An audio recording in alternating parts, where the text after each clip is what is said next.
to increments? Okay, so we can grab those questions. So pardon me, I will mute myself now.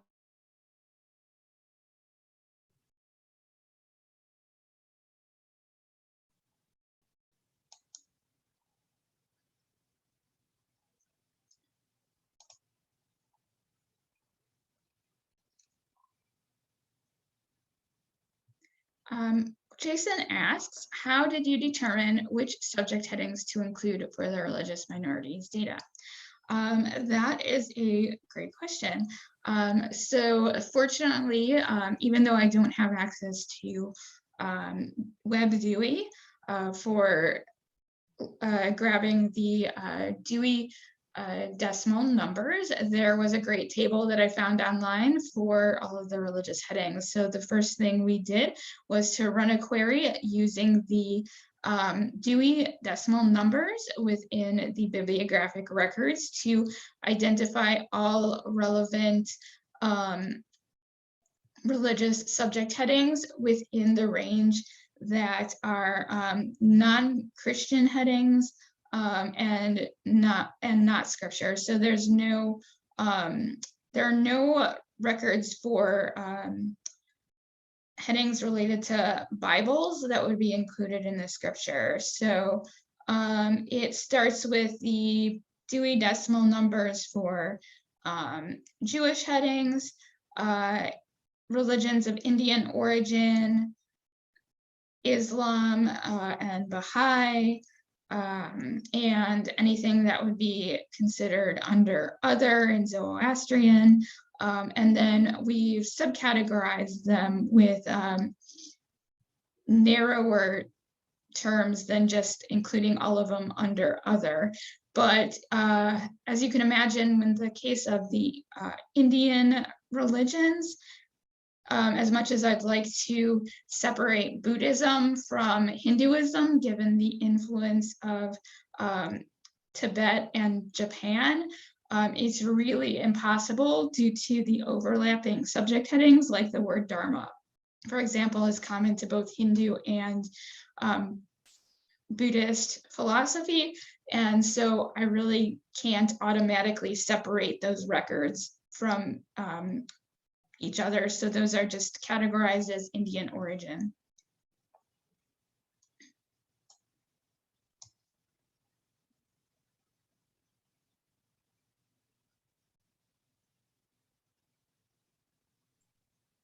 Jason says fascinating. Thank you. Ariane from Niles and Wilmette and from Glencoe all say thanks for making this happen, and they seem pretty happy about that tool. Are there any other questions? Katie from Highland Park says this was a lot of work. Thank you a lot. I'll just jump in because I can do it faster than typing it. Is there any front runner for a database or a collection of information about authors and illustrators? When we in youth services are kind of starting this work with diversity audits, that's one of the things that we're identifying. Did you, when you were building this and kind of poking around, you know, is there a front runner or something to throw our interest towards as people who are doing these audits? I'm just curious. From what I've heard, the existing tools do not audit authors yet. They're only auditing subject headings. Yeah, I kind of feel like there's like a crowdsource opportunity here. Like when Google was having people identify images, you know, you could just jump in and I think we were generating tags for them, just quick description sessions that somebody could kind of crowdsource this database of, you know, authors and illustrators, at least for the children's world. But yes, that's definitely possible. We would love to have the help of any of the libraries doing manual audits of authors to add additional information to the authority records of the authors. If we have additional information on gender and ethnicity, we can pull that information into a dashboard as we're doing for the subjects. I think we have a lot of interest in doing that. So what Rachel's demonstrating today is like our first iteration of this tool. It will absolutely grow and expand as we get more feedback, do our user testing, and as we hear from all of you about what would be most helpful. So keep those suggestions swimming around, send them Rachel's way so that as we work to launch this, the first version, we can start prepping for improvements.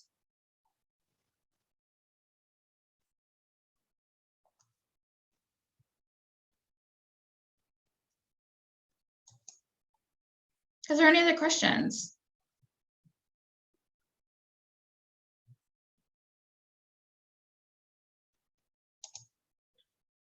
Okay, I'm going to move on to my example.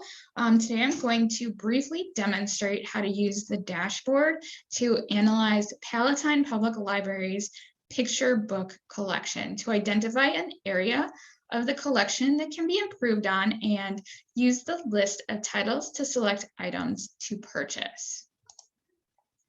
So an important part of the diversity audit process is to utilize the population statistics of your service area as a key performance indicator. By comparing the statistics displayed in the diversity audit dashboard to the population, you can identify topic areas that do not have as much coverage in your selection area. Then you can utilize the dashboard to identify items that represent that topic, but aren't owned by your library to purchase. From these statistics that I have in the slide, you can see that Palatine has a fairly sizable Hispanic and Asian population, and it also has about 3%, or 3% of the population is African American. And these statistics are further broken down by country. So we can see that the majority of the Hispanic population is Mexican. And in the Asian statistics, using the terms that I have on the dashboard, it's fairly evenly split between the East Asian and South Asian population, as well as a sizable amount from Southeast Asia. So using this, we can identify that we would like the picture booked collection to be fairly representative of the Hispanic and South Asian and East Asian populations, as well as make sure that we include a good amount of representation of African and African American topics. So I need to switch screens. So one moment, I have to stop sharing this screen and switch to my browser.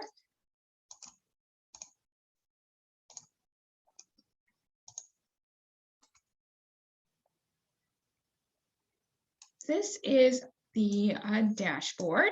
It's in a web app called Tableau.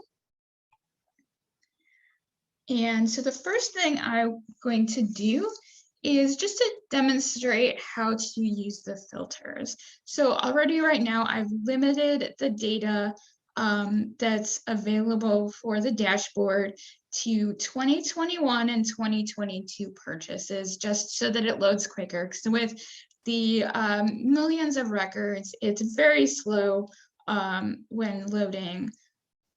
So this is just for the demonstration only. So first I'm going to narrow down the data to just the youth fiction and nonfiction, since we will be looking at picture books. And I know many libraries use different statistical codes for picture books, but just for this demonstration, we will specifically use the statistical code for picture book only. And I'm going to apply that filter. So when doing so, this narrows down the data to the picture books for all libraries. And you can see that all libraries are included in the graph that breaks down the statistics for each of the libraries. And then on the left is the whole consortium. These will differ because the percentage is calculated for the whole consortium out of all of the records in the catalog, but the percentage for each individual library is calculated out of the size of the collection for your library. So now I'm going to narrow down the data just to Palatine's 3 branches. So if you did want to analyze just one branch, this is possible, but I'm going to include all branches at this time for Palatine. Okay, so when narrowing down the data, we have the same data in the table that is in the percentage of bibliographic records column that is also in this graph. And you can see that during this time period of 2021 and 2022, 11% of Palatine's picture book purchases were inclusive of BIPOC subject headings. 2.78% included disabilities or neurodiversity headings. 2.78% had LGBTQIA+ headings, and 2.78% had religious minority headings. So I'm going to click on BIPOC, and this drills down to the subcategories. So during this time, you can see that 75% of the BIPOC bibliographic records included Latinx or Hispanic subject headings, and 25% included Native American headings. So this shows that during this time period, the picture books that they purchased did not have African American or African headings. It did not have Asian headings in them. But this does not mean that they did not purchase them. So during the presentation, I shared an example of a book that had it was about an Indian wedding in India, but it didn't have an ethnic heading, it just had geographic headings. So it may seem a bit cumbersome, but this is where using the geographic dashboard will be handy. So I've already narrowed down this dashboard, so I don't have to go through the filters again, to these same filters for Palatine. And you can see here that 2.78% of their purchases did have a Asian geographic heading at this time. But if you look at the table at the top, this is only one bibliographic record. So we can identify that purchases during this year can include Asian and African books, but we've already purchased a significant number of Latinx or Hispanic topics and Native American topics. So our collection development would really benefit from focusing on other topics at this time. So I'm going to now refresh both dashboards.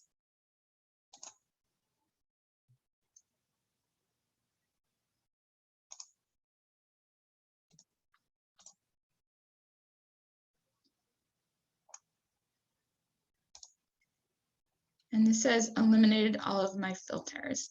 And so, as you can see, I've quickly identified 2 topics that Palatine would benefit from selecting items from.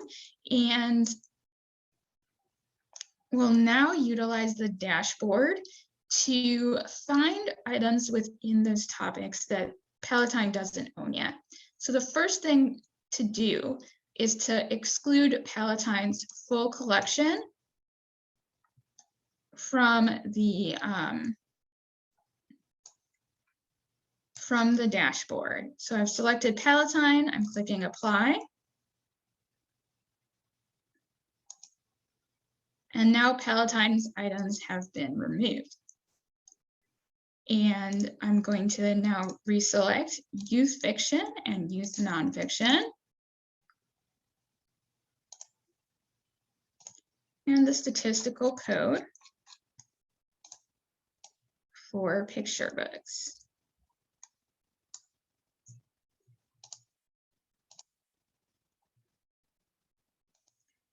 So now all of the titles in this list include picture books that Palatine does not own. So if I were to want to identify Asian and African or African American topics, I could also limit the data just to the books that have BIPOC subject headings and press apply. So this has narrowed down my list of titles to 170 bibliographic records to look at. And scrolling down to this titles table, I can then sort them by lifetime circulation count to find the most popular items. So we can see at the top of the list, we've got two very popular items that have holds, and it looks like right away that we can identify that the authors have East Asian names. So these could be great options to choose from for increasing the amount of Asian coverage in our picture book collection. And if we look at the third one, it is Home is in Between by Mitali Perkins. It's also very popular, but it doesn't have any holds, so this could be a good one to do some more research on too.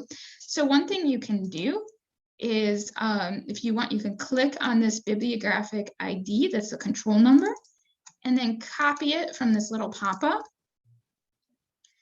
and then use that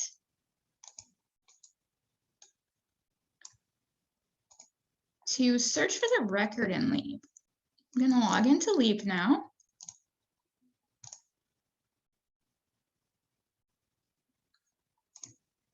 And if you open up the Find tool, you can search for the keyword control number, press paste, and open up the record. So looking at this record, I can see that it is a story about a Bengali family that immigrated to America. You can see here that it has the subject heading Bengali Americans. So this could be a great option for purchasing South Asian titles. And I'm going to do the same for the geographic dashboard so that you can see the difference in subject headings between one that has ethnic headings and one that only has those geographic headings. So I've eliminated Palatine's records, narrowing down to youth and nonfiction.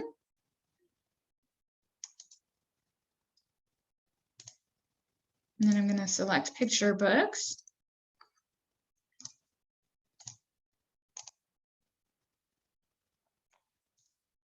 Okay, and here, if we wanted to select more African topics, we could narrow it down to Africa, or we could choose Asia. So I'm going to choose Asia because I've already opened up a bibliographic record with an Asian theme. And we'll sort the lifetime circulation count by something that's more popular.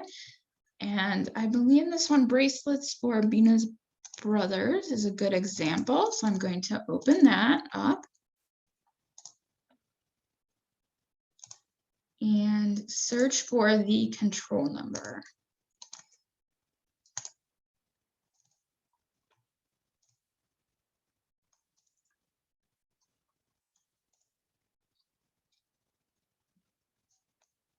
Okay, so here is a great example of when there is only a geographic heading and not an ethnic heading.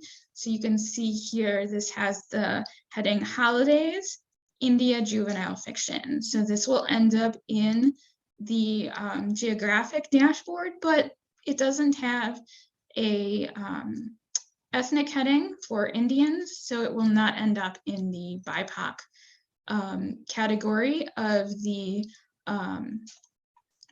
subject heading dashboard. So it does seem like, as much as we'd like these to be combined, it would be a bit difficult with some of the reasons, especially like North America. If a book was on, had North America as a geographic heading, but was missing its ethnic headings, it would be really hard to identify whether it included a BIPOC topic or an LGBTQ topic, unless we were to look at it manually. One other great thing about the dashboard is if you wanted to download that list of titles, you can press download.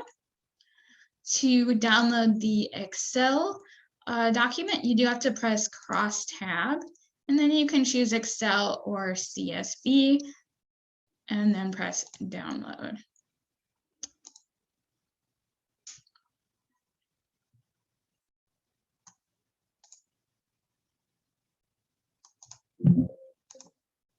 One second, and there it is. And here's the list that you can easily pass on to others or analyze within Excel.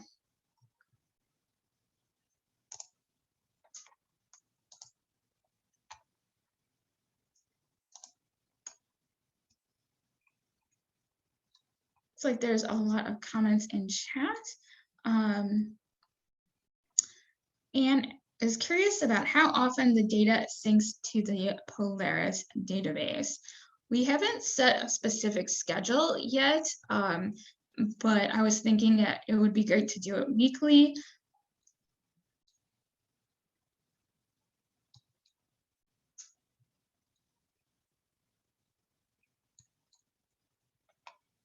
Are there any questions or comments?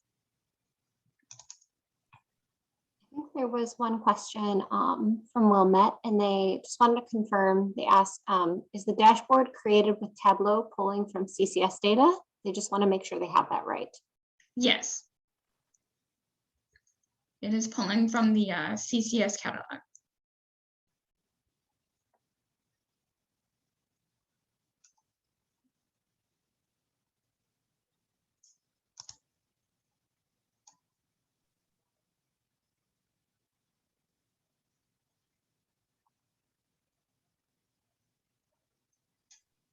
Okay, so it sounds like before we move on, are there any questions about what Rachel presented at all before we move on to the design thinking activity related to the diversity dashboard? If I've gone too fast and you want me to demonstrate something again, feel free to ask. I could do that too. Yeah, we'll just give it 10 seconds in case there's any questions. Sometimes it takes a moment to think of one. Hi, and so just one other question. Eventually, where is this going to live on the CCS website? Like, where will we find the tool? There is an option to integrate it into the website, but we haven't experimented with it yet. So hopefully we will be able to create some sort of interface with the website. If not, everyone will be given a email address as a username. Like we have those tech@ccslib.org addresses, but it will be something like lfktableau@ccslib.org, and you will be able to use that to log into Tableau. Okay, great, thank you. And when do you think this will be available? We hope to train everyone on it and make it available in July. So we will be doing extensive user testing first and updating the dashboard according to the results of the user testing before we make it available.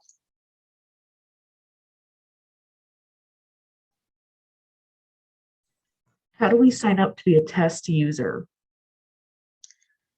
Kathleen will be sending out a form announcing when we are recruiting for testers.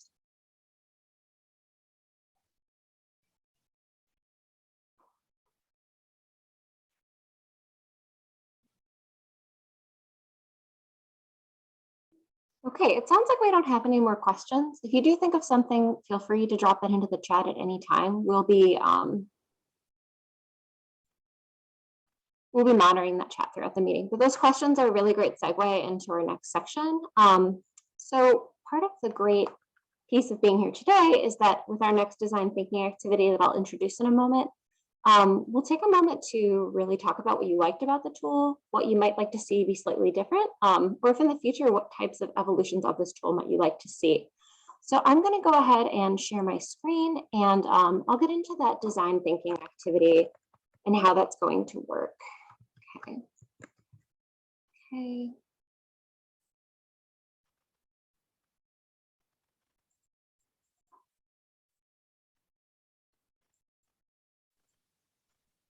All right. So the first thing that we want to do before we get into any sort of design thinking activity, we want you to take 5 minutes, collect your thoughts, and write down your initial impressions of the diversity audit dashboard. So we'll reconvene at 10:42, but just take 5 minutes to write down your first thoughts of what did you think about it? What might you like to see different? What do you really appreciate? But this just serves as like a brain dump to take all of the thoughts you've had about the dashboard, whether they be questions or reactions, and just go ahead and write those down. And we'll take 5 minutes to do that. You can also take this moment to take a bio break if you need to, but we'll reconvene at 10:42 and get into the group discussion regarding the dashboard. I'll go ahead and start a timer as well so that we can see that up here. And when that timer times down, we go ahead and reconvene.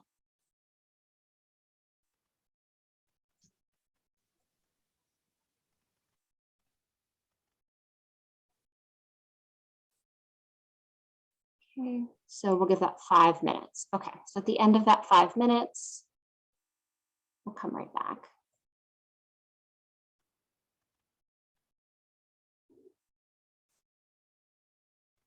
And you can see that counting down here. So we'll just take that 5-minute break to collect your thoughts.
Okay, so we've got about 1 minute left. So if you want to finish writing up your thoughts, grab a quick glass of water.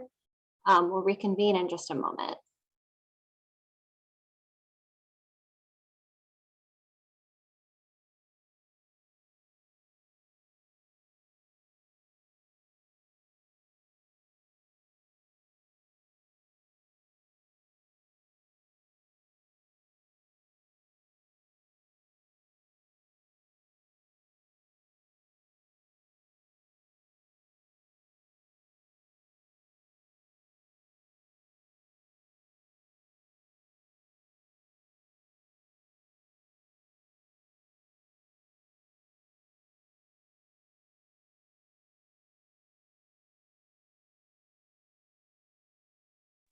Okay, so 10 more seconds. Go ahead and wrap up any thoughts you've got.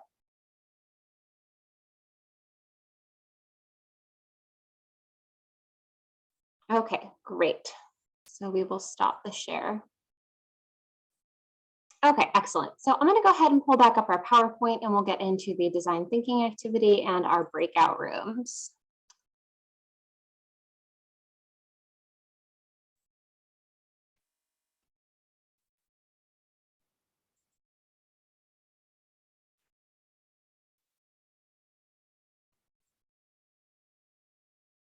Okay, so we wrote down our initial impressions and next we'll move into a design thinking activity called I like, I wish, and what if. So the idea is that with this design thinking activity, we'll use a digital Post-it note tool and staff can share their thoughts on the diversity audit dashboard that Rachel just presented on. And the idea is that you're going to place one thought on each Post-it note. And for each thought or Post-it note that you have, you'll sort it into 3 different categories. The first category will be called I like. This includes positive feedback. So it might be something like, I really like that I can sort by BIPOC titles. I wish, this would include things you might wish were different. And then what if, this includes ideas about how the tool could be improved or thoughts that you have that are tangentially related. Okay, so a little bit more about the activity. So staff are going to work in groups of 5. Those groups will automatically be assigned by Zoom. And once you're in your group, you'll want to elect a spokesperson to tell us about your Post-its, because the idea is once you've worked as a group for 7 minutes, you'll want to submit 5 thoughts or ideas or comments as Post-its. You can have more or less of that, but either way is fine. But you're going to work in the small groups of 5, and you'll want to have a spokesperson to kind of walk us through your ideas at the end of the activity. Within your small group, either Rachel or I will visit you and we'll be giving you a link to your digital board that your group will use. Before we get into that, I want to go ahead and try this out. Okay, so let me open this up. Okay, so this is what your board is going to look like. Up top, instead of the word Netflix, you'll see diversity audit. And then beneath that, you'll see the category of I like, I wish. We can't see it. Oh.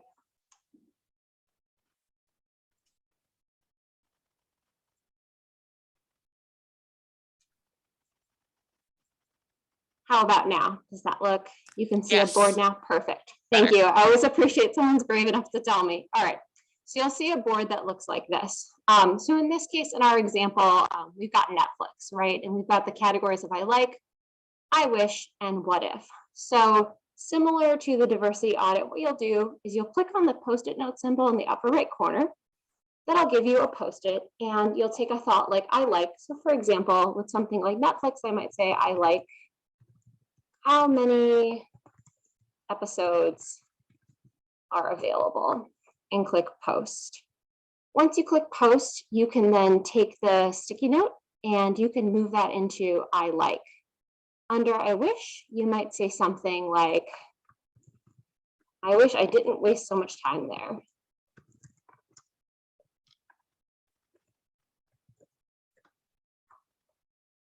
And then post.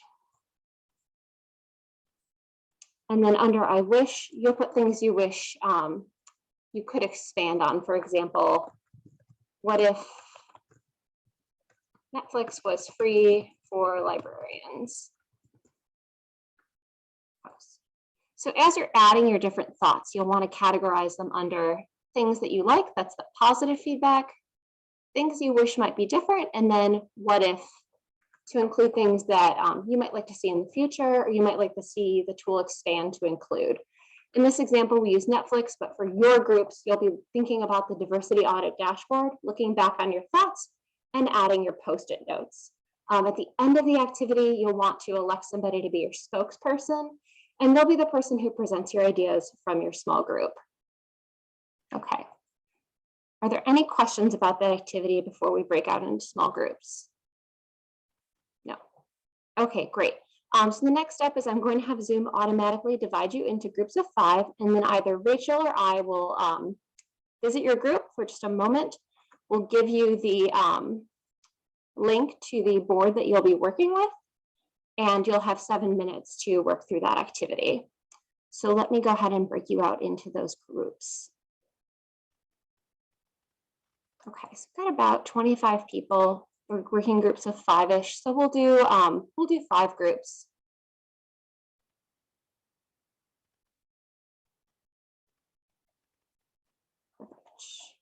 Okay, so I'm going to go ahead and click open all rooms. You'll get an invitation to join your breakout room. Go ahead and click yes on that, and that will place you into the room.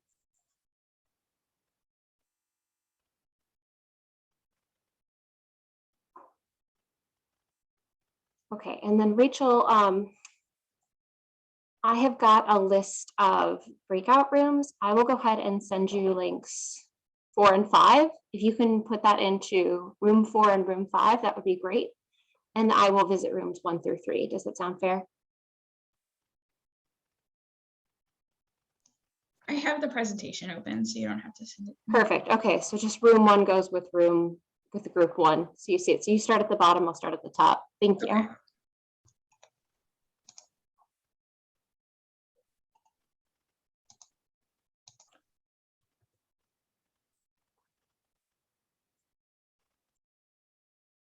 Hello, room 1. I am crashing your meeting just for a moment to give you your link. So in the chat at the bottom here, you'll see a link. When you click on that, that's going to take you to your digital post-it board. Thank you. Okay, cool. So I see nods. It looks like you can open that up. All right, I'm going to leave your room now and leave you to it. We'll come back around 11, and I'll send a 1-minute message to let you know when we're closing out here. Thank you.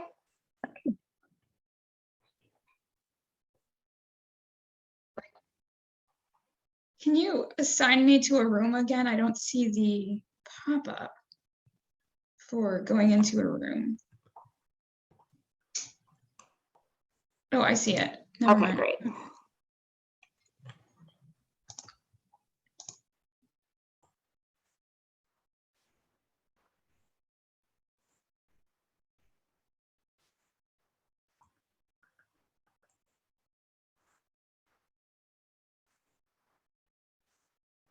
Hello, room 2. I'm crashing your party for just a moment. In the chat, you will see the link for your breakout room. See it. You see it there? Okay, great. Yeah, Just let me, thank can you you. open that? Looks good. Yep. All right, I will get out of your room now, and around 11 o'clock, we'll reconvene to go over what we've talked about. Thank you. Okay. All right.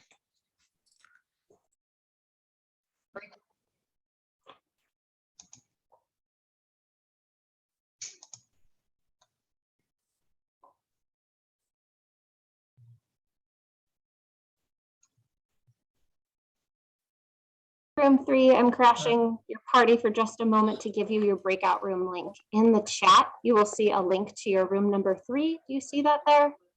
Yes. Perfect. Go ahead and open that up. Just let me know you can get in there. Open? Perfect. Okay, Yep. so around 11, we'll reconvene to talk about what we've discussed in our small groups. So I will get out of your room now. Okay. All right, Thank you. thank you. Okay. Great. So Rachel, I hit up rooms 1 through 3. Did you grab 4 and 5? Yes. Perfect. Okay, we're good to go. And I told them around 11 we'd come back together. So Okay. right around there, we can come back and touch on our ideas. Should I go in there and tell them? Or maybe we should broadcast We the can send a message. message. That's fine. Okay. We said 7 minutes. I don't want to short the groups that I gave a last minute invitation to. Merging into a digital party sure does feel weird though. Okay, yeah, let me go ahead and send him a message though.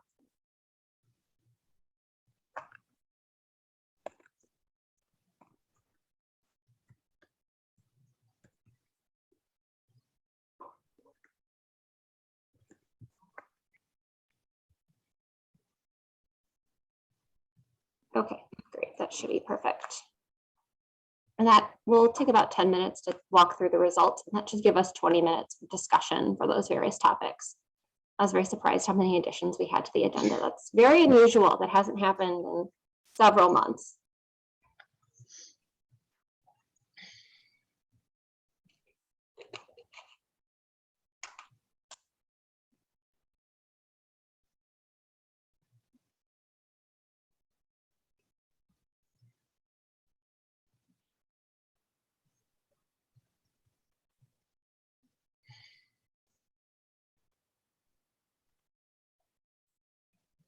Don't mind me, I'm just going to pull up each of their boards. So when it's time to share, I can open that so that their spokesperson can walk us through what they posted.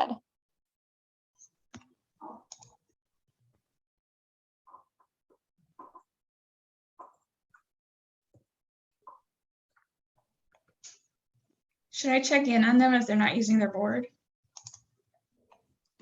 No, I don't think you have to check in on them.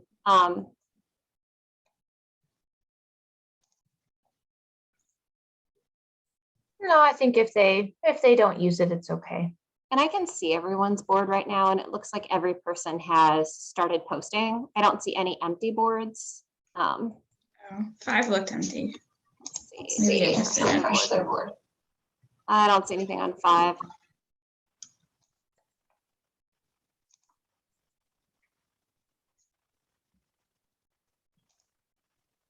I'll go in and check on them. 1 second. Oh wait, I see something. They're good. They're good. They started? Yeah. Okay. Yeah, they might just be more talkers than writers, and that's okay. Okay. They might just have a different approach.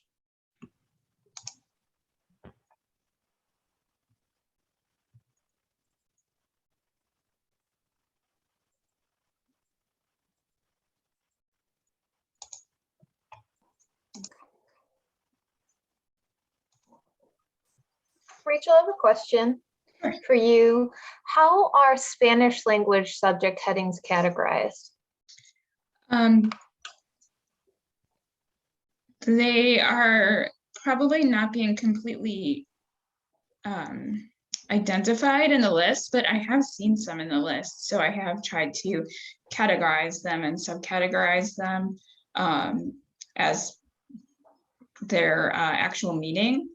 But I think for the most part, the majority of them are just being categorized by the English headings.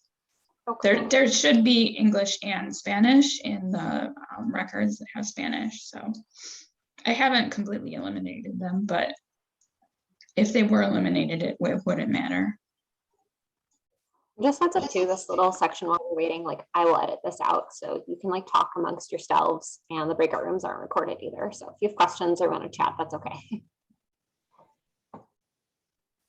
Did you start the recording at the beginning? No, I emailed you like sidebar about that. I did not. I started it at questions. So if you have like 15 minutes after we're done to like re-record that first intro part, I can stitch it together with the presentation. I'm gonna have to do that with email notices and reports too. I replied, I don't think you have to spend time re-recording the beginning. This group doesn't need to follow OMA, so we don't actually have to record and post a video. So I think it's fine. I wouldn't spend time repeating it. I think the minutes should give a summary of what you covered, and you can just link up to your PowerPoints. Okay, all right.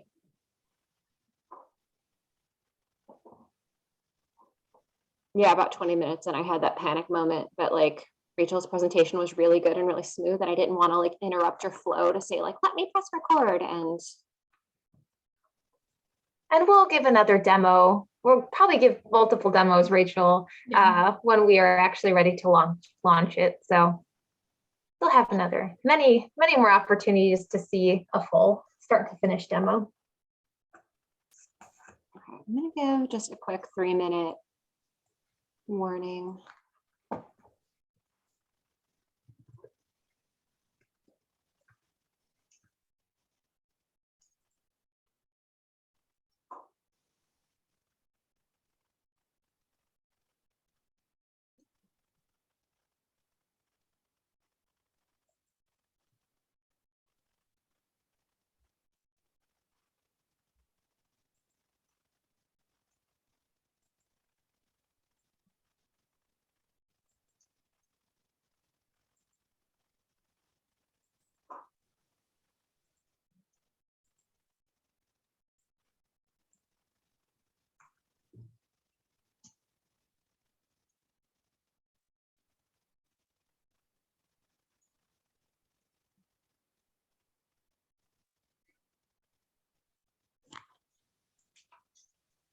So what I'll do with the feedback, by the way, from this activity, Rachel, Deborah as well, I will go ahead and put all of the I likes, I wishes, and what ifs into like a single document when we're done here. That way we can look back on it, because it's going to be really similar to for your text responses, where we can go through and see like if all 5 groups mentioned the same I wish or what if, like that'll be something nice for us to document. But I'll go ahead and put that into the UX subfolder for the DEI audit dashboard, so we can keep all that in the same place. Okay, I'll let everyone know that we have 1 minute left.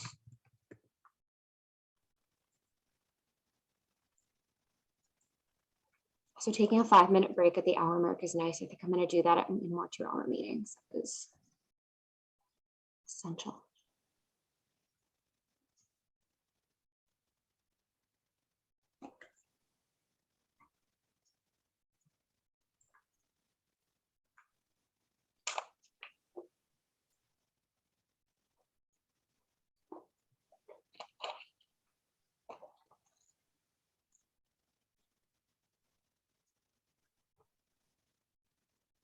Okay, I'm going to go ahead and close up the rooms.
Okay, welcome back, lovely people. Thanks for taking a sec to chat with each other.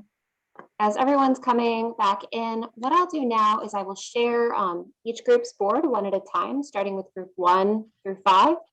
And then whoever you elected as your spokesperson, all we really want them to do is just chat with us about the ideas that are on your board. So you can either read the post-its you had or just give us a quick summary of what your likes were, what your wishes were, and what your what ifs were. And then what CCS will do with that information is compile all of it together. And we're looking for similar mentions. So for example, if we had 5 groups say, what if the board was electric blue? That's something we want to note. Or if we had 5 groups say, what if author information was something we're interested in? That's something that we'll note. But the feedback you've given us has been really helpful for letting us know what types of things we might want to look out for as this tool evolves. So again, I'm just going to share my screen, and then we'll start with group number 1. Okay, so group number 1, whoever your spokesperson was, let me move this board here a little bit, and I'm just going to group your likes together, your wishes, and your what ifs. So whoever your spokesperson was, feel free to unmute yourself and walk us through what your suggestions were. This is Jason from Fox River Valley. Group 1 was very impressed with the entire project, and we spent most of our time just saying how excited we were to use it, or would be to use it. So, you know, we have more yellow Post-its than not. We liked that it seemed easy to navigate and that the data could be easily put in a graphical form. One group member mentioned that in relation to Collection HQ, this seems to have more localized and specific data about the collection, which is awesome. Seemed easy to navigate, and we liked the integrated demographic information, which was very cool. We wish there was a way to include author demographics with the other data. And that was, of course, a known limitation that Rachel mentioned. And we wish there was a way for the dashboard to recognize different editions of the same work and then consolidate them just so that the data isn't skewed, which again is something that Rachel noted in her presentation. As far as like big picture stuff, we thought, what if there was a way to download the data in multiple formats? We weren't sure about that. And we wished that the dashboard would sync with the CCS database as often as possible, just to keep the data current. Can I ask what formats you're interested in? There are different formats that it can download. Yeah, we weren't sure what had been put in place and whatnot, but I know PDFs were mentioned, and someone might have mentioned as a Word document. Okay. That's extremely helpful. Thank you for sharing that. I think that's possible. Great. Okay, so I'm going to go ahead and arrow over to group number 2. So group 2, whoever your representative was, go ahead and they can walk us through your likes, wishes, and what ifs. I'm Becky from the Curie Library. So we liked a lot of stuff about it, but the biggest thing that we all agreed on that we like is that you can compare between the different libraries. So then you can kind of look at just the whole consortium, but then also ones that are similar size or ones that are in a similar area to you. And that benchmarking helps like justify the importance of this to different stakeholders like board members. Then we wish that you could combine the two dashboards, like the geographic one and the regular subject heading one. So you could choose like a geographic location and a similar ethnicity and kind of have that data all together so you can look at it at the same time. Then we wish that it had information on authors and illustrators. And then we wish that there was maybe a way that you could like analyze older records to make sure that they're using the most accurate subject headings, because some of the older records before EDI was as important might not have included those like aspects of the book, when maybe records that you're doing now, you would include those aspects. And then what if we like tagged records that use own voices or tagged records with diverse authors and illustrators, so we could get some of that additional information.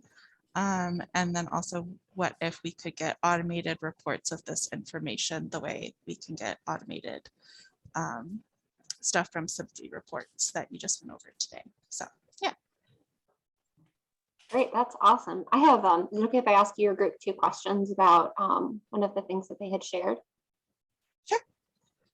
So when you wish in your wish area, when you talked about seeing both the geographic and subject data at the same time, is it helpful to have those in 2 tabs that you could toggle between, or are you talking about having both of those like graphed and intermingled simultaneously?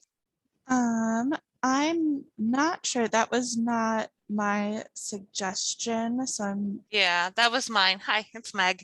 The idea was that you could, instead of having to toggle back and forth, like for instance, if I knew I wanted to build information about East Asia, that then I could do a search where I said, okay, find my geographic terms in that part of the record, East Asia, also find in my subject headings, East Asia, put it together, and then I can see if it comes up with an either or, like kind of almost like a Boolean search, like this thing here and this thing here, or do an or search and come up with that.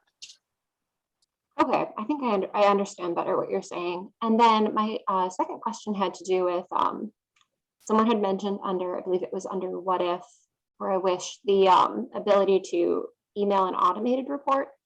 Is that something where like you've built a report and you want to like weekly get it because the records are updating? Is that the idea behind that?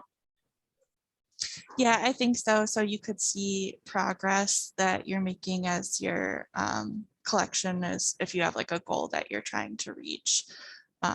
So yeah. Okay, so it's like I've set up this report, I'm really happy with it, but I don't want to set it up every single time. Yeah. Like, set it and forget it. Okay, perfect. All right, that's excellent. Okay, so I'm going to go ahead and toggle over to group number 3. Let me just center your stuff. Group 3 representative, whenever you're ready, go ahead and tell us about your likes, wishes, and what ifs. Okay, this is David from Displays. We had a lot of likes. We liked that it could compare against other libraries' holdings so that we could see how we're doing compared to other libraries as we're working on it. I like that we can see items that we don't own for our selection ability.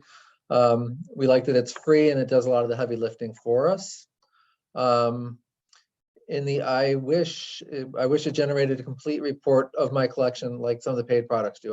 We're kind of looking at Displays, we're looking at doing an audit and we're comparing, you know, the iCurate product to the Collection HQ product. And we kind of wish this would generate the same sort of report. And sort of to tag on to what group 2 said, if they could merge those two groups, that would kind of solve some of that in terms of you'd have a more complete report if you could merge subjects and geographic stuff together. I don't know how you would do that, but we did wish it had author and character information. Several people in our group said they wish they could get their hands on it so they can judge it more effectively, and that they wish the downloads would have the title of the narrowed down sections in them. I'm not sure what that meant. And in the what if, our first what if I think was actually referring to the demographic information you showed that included county and state data. I think that was for demographics. I'm not positive, but so you can probably ignore that. It was integrated into an existing CCS site, so it's easy to find. And somebody said, what if we could crowdsource wiki the author information to create sort of that database.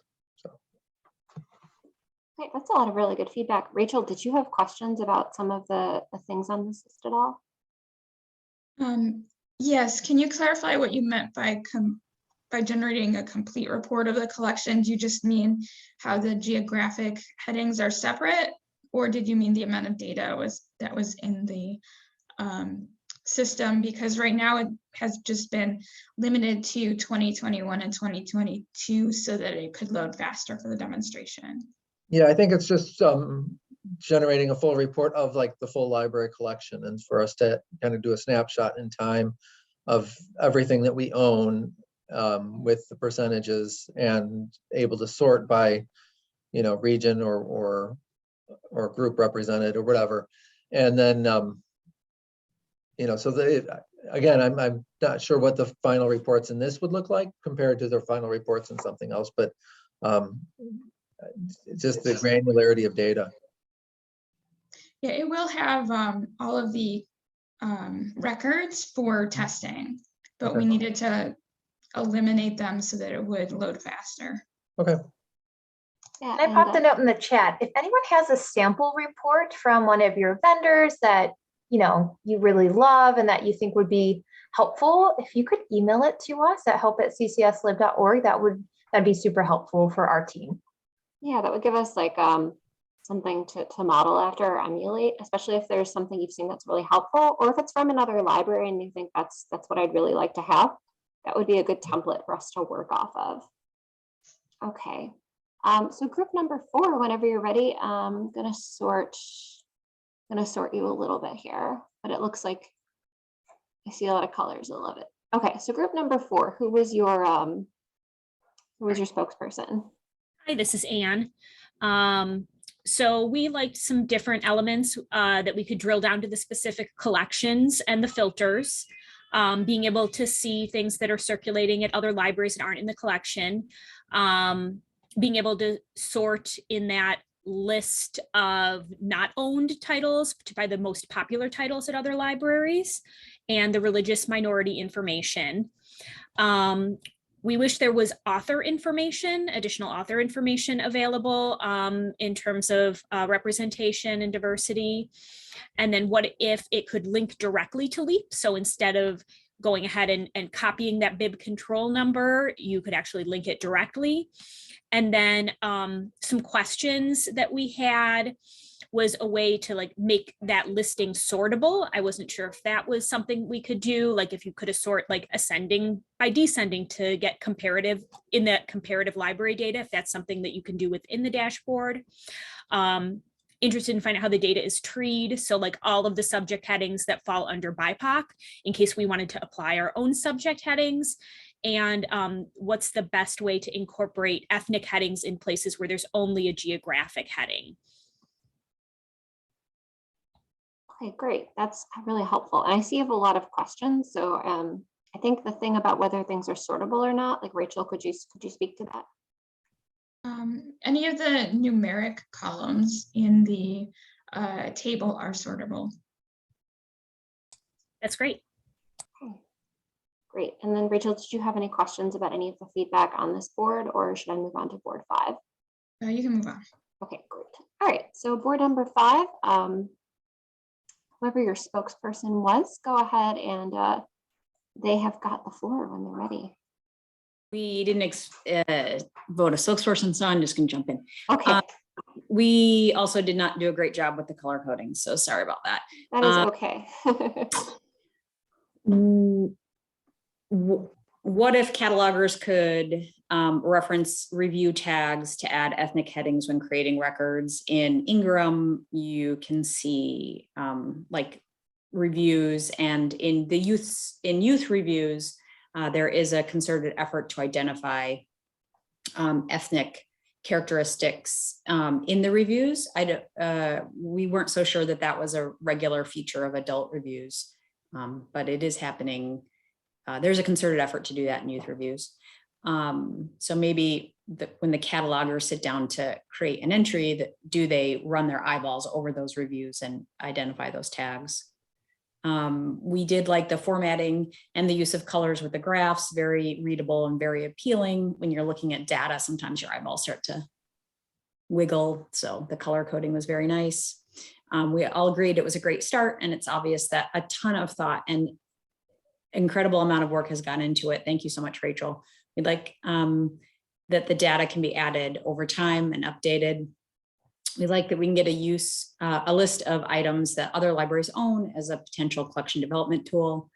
We like that you can click on the graphs and see those subcategories for the subject matter headings. And we were curious if there was a feature key for that. So as you are orienting yourself, each subcategory list that Rachel opened, there's like more information, like is all that identified in a feature key somewhere? Again, like everyone wanting author and illustrator identities. And then perhaps will member libraries be able to add subject headings, so that kind of crowdsourcing addition of tags to build the databases over time that would benefit all CCS libraries. It seems like maybe Collection HQ has a tool that relies on reviews, but that might be proprietary. Is there a way to access, the information that exists in some, like Ingram's tool and Collection HQ? How can we pull all that together? Great, that's really helpful. I wanted to ask, and you talk about adding tags. I believe at this point, we can add subject heading tags as part of like that homosaurus. Rachel, correct me if I'm wrong. And catalogers can add subject heading tags over time. Is that something that maybe could be done with authors in the future?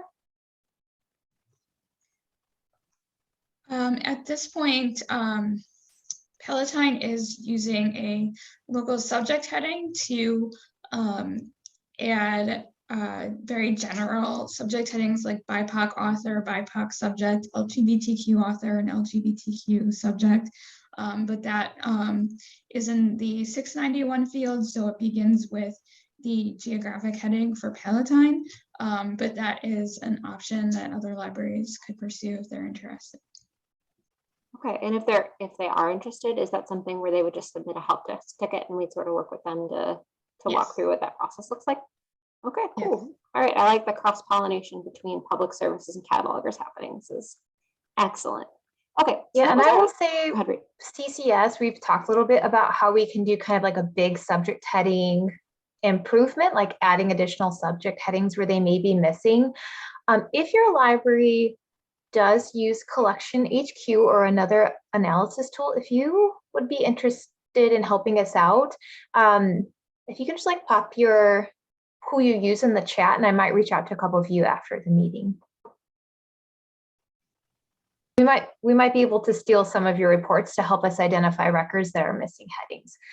So it was your idea, Ariane. I see you covering your mouth, but I think it was a great idea. So I might reach out to some But of I you. didn't say it on a recorded. Oh yeah, I forgot we're recording. Never mind. This last minute never happened.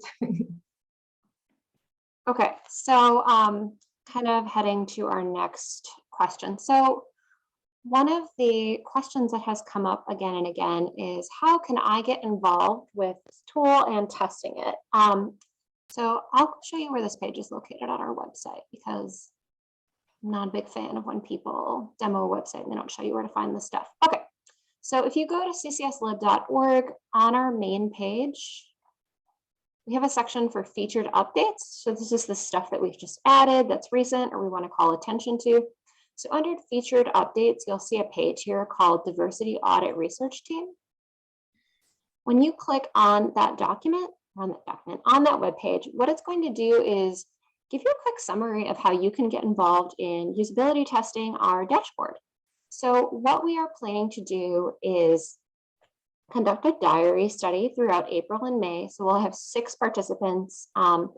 And what you'll do is you'll use the diversity audit dashboard to complete 4 different tasks.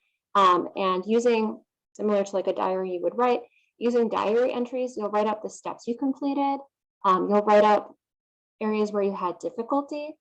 And then we will analyze that information to determine what difficulties are prevalent for multiple people, what things are working really well. And then ultimately, the group that's involved in the diary study comes together to do a debrief where we can follow up with you based on what was reported in the diary studies. So if you want to get involved in the diversity audit dashboard team as a participant, here is sort of what's involved in that.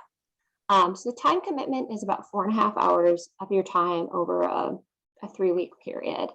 So the first is we do a diversity audit dashboard and tester orientation lasting 1 hour. It's pretty similar to what you've seen here where Rachel will give you an orientation to the board and how it works. And then I will orient you to the diary study form and what's required for entry. Then the 2-week, the diary study takes place over 2 weeks. And so the bulk of your time will be spent putting in the entries for the diary study, but you can do that at your own convenience over a 2-week period. Then we have a debrief interview lasting about 90 minutes where the whole group comes together to talk about how their experiences were. So it's very similar to the sharing that we've done at this meeting. So as a tester, as I mentioned, what you'll be doing is attending that orientation, completing 4 different tasks. We may add a couple more in there, and then attending the debrief to tell us what your experience was like, and perhaps answering some of our questions about the trends that we saw from each diary study. Then the schedule for that is, if you sign up by March 30th, we'll let you know whether you're selected as a participant. We're going to do first come, first serve. We also want to see lots of different people from various libraries as well. So we don't, for example, we don't want all 6 people to all come from, Algonquin or all come from Niles. We want a difference of backgrounds. And then from on April 19th, we would do the 1-hour orientation. And then from April 20th through May 4th, that would be the time period where you're completing the diary study. And then May 10th, we would do the 90-minute debrief. If you are interested in participating, we've posted a sign-up form here, and that is embedded in this page. So you can just sign up if you're interested in participating, and then by March 30th, we will let you know whether you were selected. So if you're interested, you can go ahead and sign up. But this page sort of summarizes what the time commitment is and what you can expect to do as part of that study. Okay. And again, you can find that posted on the CCS homepage under featured updates should you be interested in participating in that study. Okay. So that said, that sort of wraps up what we had for planned items on the agenda. We can go ahead and move on to the added items. So I'm going to go ahead and just share back the screen for PowerPoint so we can get into what those topics were.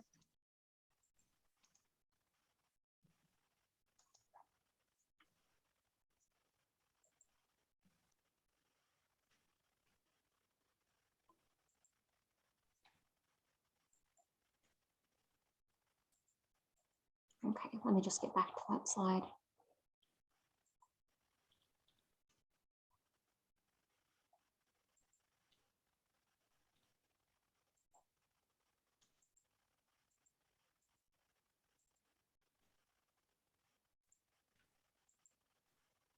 Okay, great. So we typically wrap up at 11:30. If this group is interested in talking further, we can stay on to like chat more about these things. But Liz, you had mentioned first Amendment audits. Did you want to go ahead and introduce your topic? I'm going to move my topic to the next meeting, and I'll just put it on the agenda then in the Okay.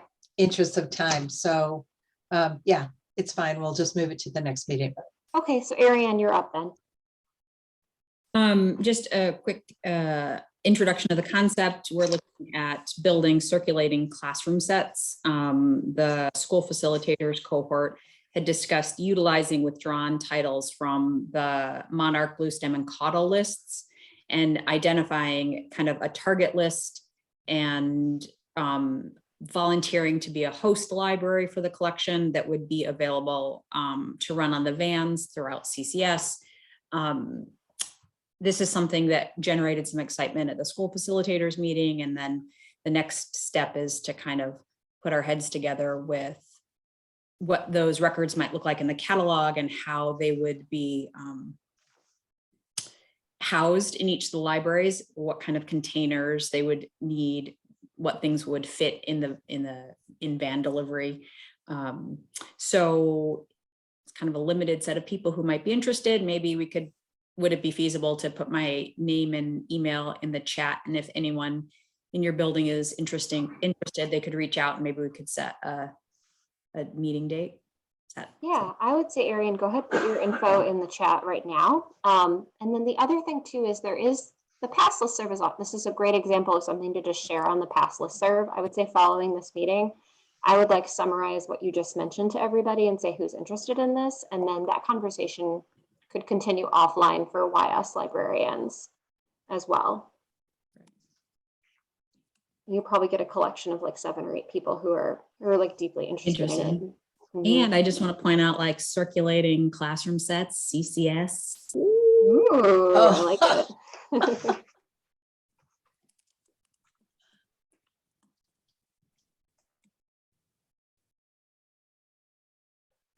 Were there questions for Ariane or discussion of this topic, or did we want to chat about the third topic real quick? I'm happy just to have people reach me if we don't need to go further into this. Okay, that's fine. All right, I do not remember who gave us this third topic, so if you want to open up, identify yourself in the topic and tell us a little bit about it, that would be really helpful. Hi, I'm Mary Kay from Niles, and I am interested in how library use is captured through all the different many digital portals. We're trying to minimize getting patrons whose library cards are about to expire. We're trying to make sure that we're capturing everybody's usage so that people aren't purged while they're active users of some sort of resource. So I guess it's not as much of a conversation as more of just kind of a question to you. I don't know. I know that anytime like there's an API connection with the CCS database, correct? So like any databases that are that use the API, like Overdrive and Hoopla, those are captured. And I think that anytime people have to enter their library card number to a database, that's captured. But things like the connection with Communico, we were less sure about. So I don't know if that's a topic for another day. I know we're short on time here, or if it's something that you would be prepared to address. Yeah, I can chime in and address that. So most of your third-party tools, like Communico, Overdrive, or databases are connected to the CCS database either via a SIP connection or an API connection. So anytime a patron logs into one of those tools, it sends a call back to our database to say, like, is this a real patron? Is their PIN correct? Should they be blocked for various reasons? And when that call happens, the patron's last activity date is updated in the database. When CCS completes our monthly patron maintenance, we're looking specifically for patrons whose last activity date is 3 or more years ago. So provided when they log in, again, those tools are connected to the database via SIP or API connection. Their last activity date should update automatically once they access those tools. I don't know if there's any tools you have where patrons can access them without logging in using their card. Well, one thing that we are trying to figure out and standardize is like people that attend programs, right? Like we don't, we do ask for their library card number, but I don't think that we require, I don't know if that's captured by this SIP. So if they register, and I don't know if it's program set up. Sorry, go ahead. Yeah, so they register for a program, for example, in Communico. I would assume that when they use their card and Communico authenticates them against the database, that their last activity date would update in Polaris. But Mary-Kate, if you want to open a ticket, we can do a test and just verify that that assumption is correct. Okay, that's a good idea. Thank you. And I would say if you're like managing them in some sort of tool that isn't, again, verifying that they're a registered card holder, like your paper and pen or an Excel file, that wouldn't necessarily be keying off of our database. So in that instance, the last activity date wouldn't be updated. But if you're using something like Communico, I believe that does update their last activity date. And is that true even if they don't enter a library card number, or if they enter something that's not in our database? I mean, if they don't put in a card number, Polaris can't update their account. So I would assume that's only when they're entering a valid card number. So if you don't have, and I'm not very familiar with Communico, I'm sorry. If you aren't requiring a card number at the time of registration, then Polaris won't be able to update that account. But again, we can do some tests just to make sure what you want to happen is happening, and provide suggestions for how to make sure, again, we're not removing patrons who are using your resources. Okay, thank you. Okay, great. So it sounds like we're going to move First Amendment audits to the next meeting to talk a bit more about those. But again, we can also talk offline on that past listserv. So Liz, if you're ready, if you want to call adjournment, I believe we're good to go. Okay. I'd like a motion to adjourn the meeting, please. Anybody? I second. Thank you. Okay, the meeting is adjourned. Our next meeting is scheduled for June 16th at 9:30. It will also be a Zoom meeting. Please send anything you want on the agenda to either myself or Kathleen, and we will make sure it gets put on the next agenda. Okay. All right. Thank you. Thanks, everyone. Bye-bye. Bye. And it was Katie Slako who made the adjournment. Yeah. For the sake of minutes from Highland Park. Okay. Thanks, guys.